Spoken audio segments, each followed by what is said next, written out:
R/Askreddit. What's the weirdest thing someone casually told you as if it were totally normal? A friend of mine was explaining to me why he had to repeat kindergarten. When I was 5, I was at family barbecue, and I couldn't find my dad. I looked all over, and finally, I found him in the garage. He was tied to a chair, and 2 of his cousins were beating the shit out of him. A couple of days later, my dad was driving me to school, and he saw one of the cousins walking down the street. He pulled over, jumped out of the car, and shot his cousin in the head. I missed too many days of kindergarten because of the murder trial, so I had to repeat it. I have said some very fucked up things my dad has done completely casually before because I'm numb to it. Not that fucked up, mind, but pretty fucked up. Once told a very funny anecdote about how he knew I had an ED, so he'd tell me to think about the calorie content of bread if we only had a few slices left and he wanted them. It's actually not a funny anecdote. Dads aren't like that usually, I'm told. As far as I remember, that's the worst I was told.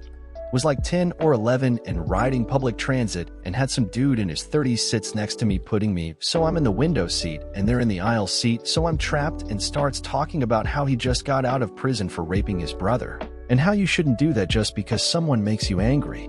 Told in a way where they thought they were passing on really helpful life advice. Was so surreal I didn't even realize how disturbing it actually was until the first retelling of the story. Okay, so years ago, I was going through training to work at the State Department. The background checks are pretty thorough. Lying or omitting something will get you into trouble when it comes to a secret clearance. We had some time to kill, so we're sharing with each other, including the instructor about wild stuff they did when they were younger. The worst anyone said was that the paintball to Home Depot until this dude, as casual and jovial as a person can be, told us this funny, lighthearted story of a time someone owed his friend drug money and his friend stopped at the house and handed him an AK-47 and they went into the house and he held the guy's mom at gunpoint while his friend robbed the house of some valuables. Seeing the slow transition from smiling faces to confused faces to dumbfounded faces for everyone in the room is one of the funniest things I've witnessed in person. He was telling it as if it was a story of smashing mailboxes. By the end of it, the instructor, former FBI agent, had his shocked face in his hands like he was watching a horse fuck a human. People gave him plenty of outs like, "Yeah, but this is just a joke though, right?" To which he would respond with some variation of, "No bro, it happened exactly like this." The instructor gave him the last out, "That didn't actually happen, right?" And he was like, "Nope, it happened exactly like that." He was escorted out by 2 officers, and it's not hyperbole to say none of us ever heard from him again. He scrubbed his social media and everything. TLDR, dude told a story about how he committed felonies and never got caught to an FBI agent. I was at a fancy dinner in a country where meat is a central part of the diet. One man, however, was a vegetarian. As this was uncommon in the area, I asked what got him interested in vegetarianism. He explained that he was once forced to eat other human beings and has not been able to eat meat since. It was an unfortunately true story of how he'd been stopped by terrorists in some African country when he was chaperoning a bus full of children on some trip. Granted, he knew it wasn't normal, but he dropped it so casually as if it were as banal as any other reason to become vegetarian. When I worked retail, a girl I worked with, maybe early 20s at that point, was telling me about her good friend who had just gotten pregnant because she passed out at a party and woke up with a guy on top of her, just as he was finishing. The girl asked where he came, and he just callously replied that he came inside her. The girl was now faced with dealing with pregnancy basically completely on her own with no money. My friend/coworker told me this story with a tone of, "Can you believe this asshole?" but in a resigned way, at the level you might tell a story about someone not holding an elevator or not tipping on a large bill. When I asked if the girl had called the police, she looked at me like I had 2 heads. I said, "Because that's rape?" And she gasped and said, "Oh yeah." It was clearly the first time it had occurred to her that it was an actual crime that could be reported and not just something assholes do sometimes that you just have to deal with. So I'm guessing her friend didn't think of it either. That was a depressing day. I went into a Sally beauty supply a few months ago looking for nail polish. This very normal-looking woman who looked like she was in her 50s, but actually in her 30s, casually asks how my day is going. I said it's great. Yours? She does the big sigh while blowing a raspberry. So my boyfriend and I are fighting.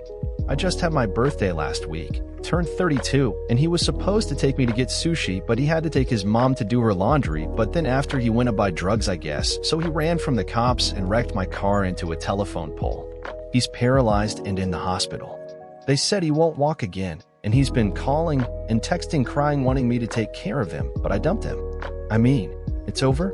You're paralyzed and your dick won't work.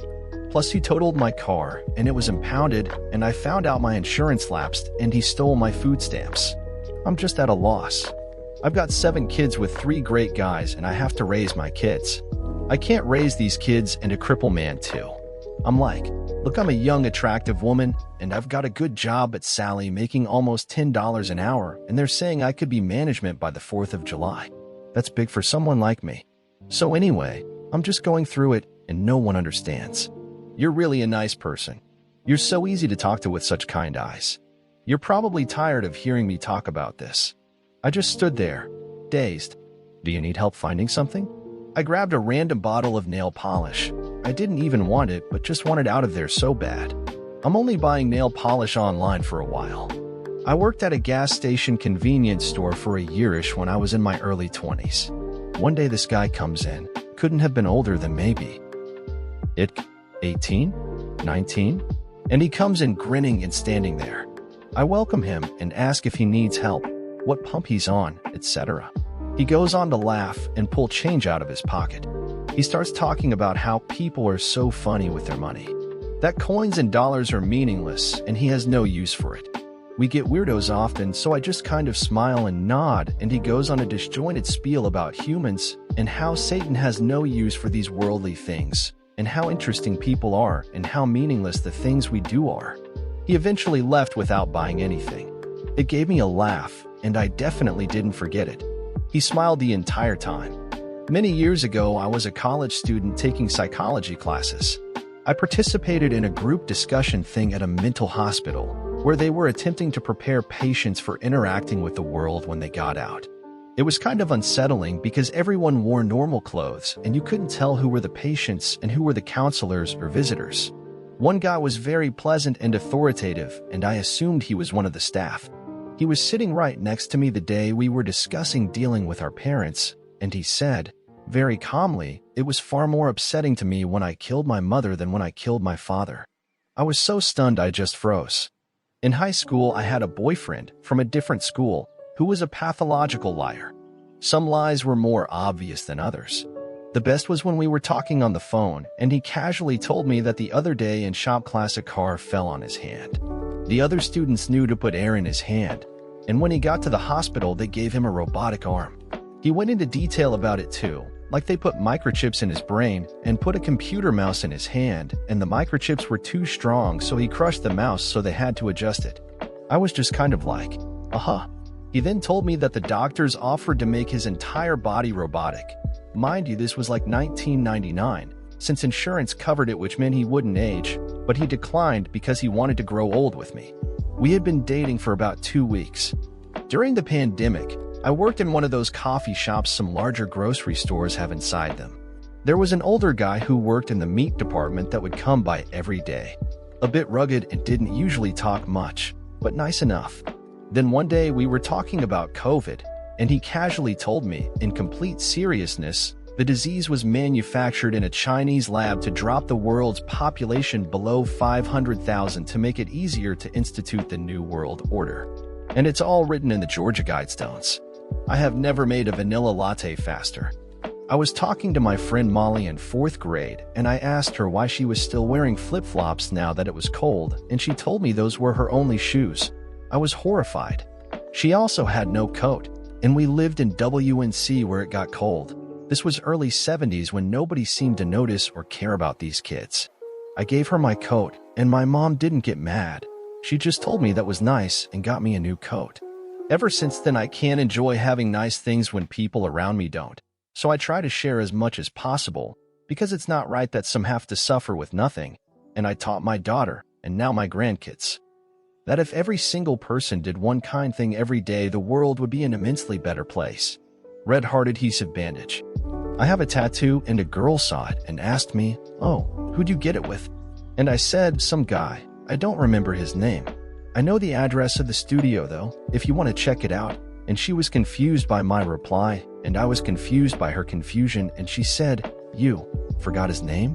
And I was just like, "Yeah." And after some back and forth, I figured she assumed it was a couple's tattoo and was asking the name of whatever guy I must have gotten it along with, and I just, who jumps to assume it's a couple's tattoo? I said, "No one has ever asked me that. Who would assume it's a couple's tattoo?" And she replied, "Who would ask for the name of the artist?"